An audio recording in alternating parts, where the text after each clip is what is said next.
Hey folks, Graham Johnstone here talking to you about the Western Mustangs. Let's talk about that up-and-coming QB, Michael Falls. He's a student in Western's kinesiology program, and this is his 5th and final year at Western. So what's next for Western's long line of QBs? Well, Donnie Marshall, son of Greg Marshall, head coach, who's been second-string QB for quite some time now. But will he fill Mike's size 13 shoes? News has it the 5 new local recruits from at London, Ontario. Could one of these guys be the next QB? Well, it will be announced at the spring training camp. My hope is that one of those 5 is some sort of prodigy, because I haven't seen how Donnie Marshall plays, and let me say, me no likey. I guess it's because we've been so used to Michael Falls cleaning up the passing game with that amazing arm of his. In fact, while we're on the topic of Michael Falls, he was awarded the Heck Creighton Award for most passing yards.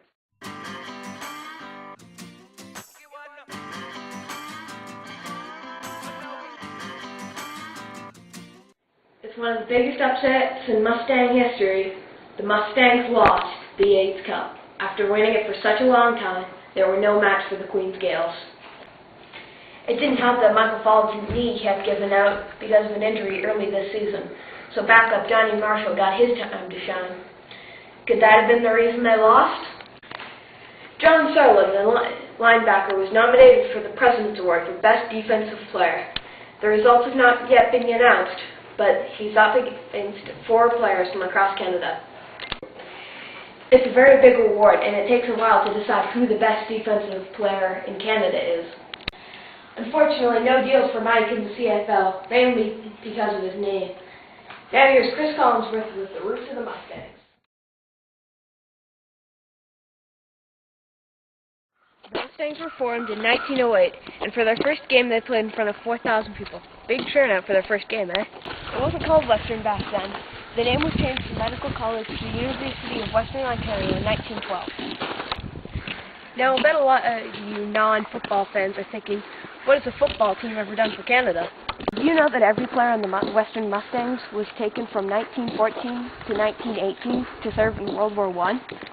They were all war veterans, and the same thing happened again in World War II. While we're on the subject of war, I'd like to tell you about a man named Jack Perry.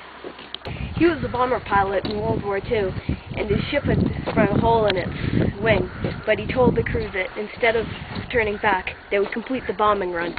Upon his return to Western, he rejoined the Western Mustangs, and 2,500 people came just to see Jack Perry play. He also represented Canada as a sprinter in the 1948 Olympic Games. I'll ask you again, do you still think that Western Mustangs haven't contributed to Canada? Here's a little fun fact for you. Do you know that there was no forward passing until 1931? And the longest pass in Mustangs history was made by a man named Whit Tucker. The catch was made from 99 yards away. For some of you who don't know how long that is, that's from one end zone to the other. So, as you can tell, there's a lot of history in the Western Mustangs. I'm going to toss you back to Graham. See ya. Thanks, Chris. And by the way, you know how you're talking about the Mustangs helping Canada?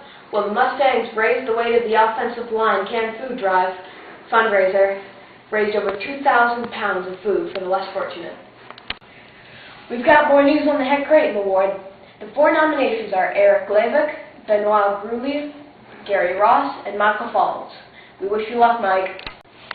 It is unknown when Mustangs head coach Greg Marshall will retire, but I sense that this season without Michael Falls could be bad.